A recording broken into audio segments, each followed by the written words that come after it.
यहाँ main protagonist सो की माँ बहुत बीमार है, तो वो अपने घर वापस आती है। सो अपनी फादर को बहुत मिस करती है, पर अपनी माँ के साथ उसका रिलेशन कुछ अच्छा नहीं है। सो का मानना है कि उसकी माँ की वजह से ही उसके पिता की मौत हुई है।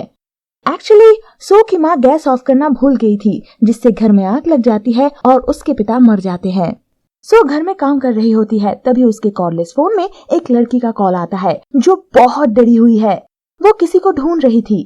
सो पहले रॉन्ग नंबर कह के उसे इग्नोर करती है, पर फिर से कॉल आने पर वो लड़की उसे अपने घर का पता देती है और सो से मदद मांगती है। और सो देखती है वो पता उसके घर का ही है।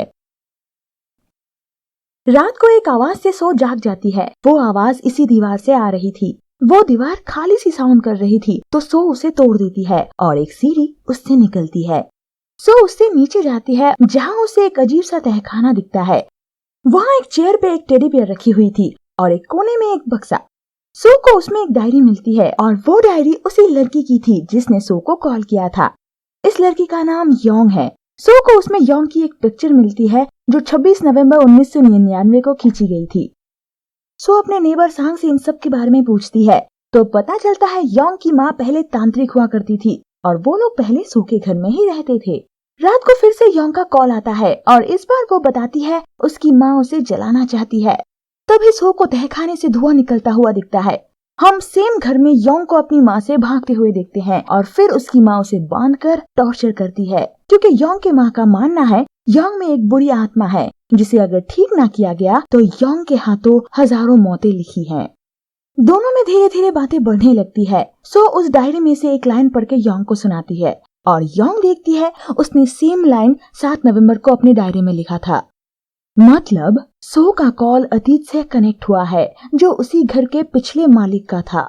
दोनों ही जैसे एक ही घर में बैठे हुए हैं, बस अलग अलग वक्त में। योंग की असली माँ मेंटली इल थी और योंग भी पागल खाने में थी, पर उसकी स्टेप मॉम उसे घर पे रख के उस पे मंत्र से काबू करना चाहती थी। देख के साफ लग रहा है कि योंग की दिमागी हालत ठीक नहीं है। अगले ही दिन योंग के घर में सो की फैमिली आती है वो घर खरीदने। सो तभी काफी छोटी थी, तो योंग प्रेजेंट सो को अपने पिता की आवाज सुनाती है और योंग के दिमाग में एक प्लान आता है कि मैं तुम्हारे डैड को वापस जिंदा कर दूं। योंग सो के पिता को बचाने का एक प्लान बनाती है। जिस दिन सो के पिता की मौत होने वाली थी, योंग सो के घर पर पहुंचती है और थोड़ी देर बाद ही सो के फोन पे उसके पिता का कॉल आता है और हम देखते हैं सो का घर बदल रहा है और उसके पैर का जला हुआ निशान भी मिट रहा है। वो घर अब आलीशान बंगला बन चुका है और सो के मम्मी पापा भी जिंदा है। इससे यंग को एक आइडिया मिल चुका था कि वो चाहे तो अब अपने फ्यूचर को बदल सकती है। यंग अब रोज कोशिश करती है सो को कुछ न कुछ मैसेज भेजने की। जैसे वो एक जगह डब्बा मिट्टी में गाड़ती है तो उसी जगह सो को वो डब्बा मिलता है। थोड़ी दिन बाद ही सो अपनी मम्मी पापा के साथ बिजी हो जाती है और यंग फिर से अकेली हो जाती है। इससे यंग अजीब बिहेव करने लगती है। अचानक फोन में सो को यंग की चीखने की आवाज सुनाई देती है और हम देखते हैं यंग की माँ उसे चेयर से बांधकर टॉर्चर कर रही है। तो सो अब यंग की मदद करने की कोशिश करती है और उसे इंटरनेट पे यंग की मौत की खबर मिलती है। उसकी माँ ने ही उसे एग्जॉर्सिज्म करके मार डाला है। रात को जब यंग फिर से सो को कॉल करती है तो सॉन्ग उसे ये खबर बताती है और उसे आगाह भी करती है कि आज रात उसकी माँ उसे मारने वाली है। रात को सच में यंग के सो जाने के बाद उसकी माँ आती है उसे मारने, पर यंग बिस्तर पे नहीं थी और यंग ही उल्टा उसकी माँ को मार देती है। पर सो के पूछने पे यंग उसे कुछ भी नहीं बताती। यहाँ प्रेजेंट में सो के घर में संग स्ट्रॉबेरी ले आता है और पास्ट में यंग के घर में संग का पिता स्ट्रॉबेरी ले आता है। संग का पिता स्ट्रॉबेरी यंग के फ्रिज में रखने जाता है और तभी वहाँ उसे यंग की माँ की कटी हुई लाश मिलती है। ये देखने के बाद यंग भी संग के पिता को मार देती है और यहाँ प्रेजेंट में संग गायब हो जाता है। सो फिर दौड़ते हुए स्ट्रॉबेरी फार्म जाती है, पर वो तो अब टूट चुका है जैसे सालों से बंद पड़ा हो। पुलिस स्टेशन से पता चलता है कि यंग ने संग के पिता को मार डाला था, तो संग का होने का कोई मतलब ही नहीं बनता। सो यंग से पूछती है पर यंग मुकर जाती है। तो सो पास्ट का एक न्यूज पढ़ के सुनाती है जहाँ यंग एक सीरियल किलर बन चुकी है और उसे फांसी भी होती है। अब यंग सो को ब्लैकमेल करने लगती है और उसके पापा को बचाने के बदले उसे बचाने को कहती है। पुलिस को कहां से सारे सबूत मिले सो को ढूंढने को कहती है। डर के मारे सो फोन काट देती है तो यंग पागलों की तरह सो को कॉल करने लगती है। तभी यंग के घर में सो और उसका पिता आता है और इसी मौके में यंग सो के पिता को मार देती है और सो को बंदी बना लेती है। और प्रेजेंट में फिर से सब कुछ चेंज हो जाता है। सो का घर अब खंडर बन चुका है और उसका फादर भी गायब हो चुका है।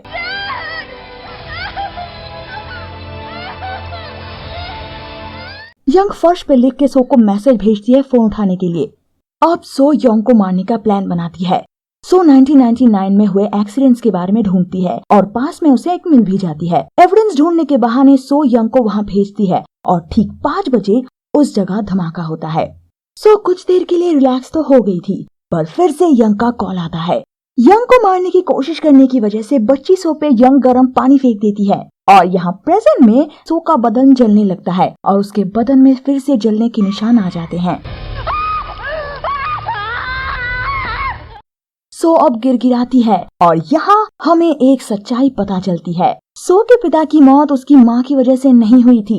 सो अपनी माँ को पसंद नहीं करती थी। सो की माँ ने गैस बंद किया था, पर सो ने उसे फिर से जला दिया था और जिसकी वजह से घर में आग लग गई थी। यंग जब सो के पिता को बचाने गई थी तब उसने ये सब देख लिया था, पर सो को कभी बताया नहीं।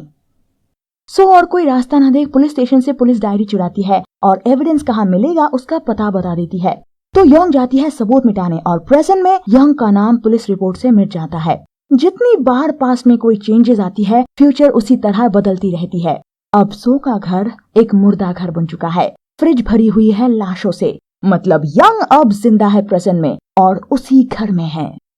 यहाँ पास में सो की माँ पुलिस के पास जाती है क्योंकि सो और उसका पिता यंग के घर जाने के बाद से फोन रिसीव नहीं कर रहे हैं।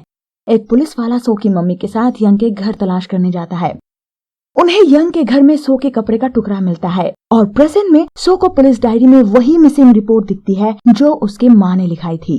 तो वो फिर से घर में वो कॉर्डलेस फोन ढूंढती है जिससे वो पास में कनेक्ट कर सके। तभी पास से सो की माँ कॉल करती है और यहाँ वो अपनी माँ को उस घर से निकलने को कहती है, पर कुछ भी हो सके उससे पहले ही यंग उस पुलिस ऑफिसर को मार देती है और प्रेजेंट में यहाँ यंग सो को पकड़ लेती है।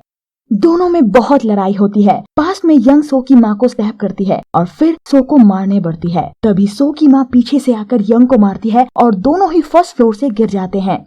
तभी सीन कट होता है और सो का घर अब पूरा खंडर बन चुका है। सो को लगता है शायद उसकी माँ ने खुद को सैक्रिफाइस किया सो को बचाने के लिए, तो वो दौड़कर सिमेट्री जाती है, पर वहाँ उसे बस उसके पिता की कब्र मिलती है।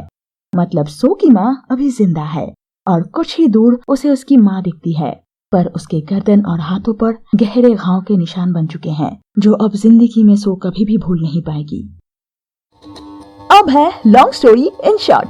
ये एक साइको थ्रिलर मूवी है जहां फोन पे सो की मुलाकात होती है उसी घर के पुराने ओनर की बेटी के साथ जो अब मर चुकी है। पर दोनों की जिंदगी इस तरह जुड़ी हुई है कि अगर पास में कुछ भी चेंज होता है तो प्रेजेंट में भी चेंज होता है। दोनों की अच्छी दोस्ती हो जाती है, पर सो को अभी तक नहीं पता कि उसके लिए आगे क्या इंतजार कर रहा है। तो अब से जब भी कोई नया घर खरीदने जाओ, याद से उसका हिस्ट्री जरूर चेक कर लेना। पता नहीं उस घर से क्या निकल आए। लोकी देखने के बाद से मेरे दिमाग में एक क्वेश्चन बार बार आ रहा है कि यंग ने इतनी बार टाइमलाइन से छेड़खानी की, पास्ट को बदला, तो क्या उसने कई और टाइमलाइन नहीं क्रिएट की? और टीवी वाले क्यों नहीं आए रोकने? यार मार्वल मेरे दिमाग से चिपक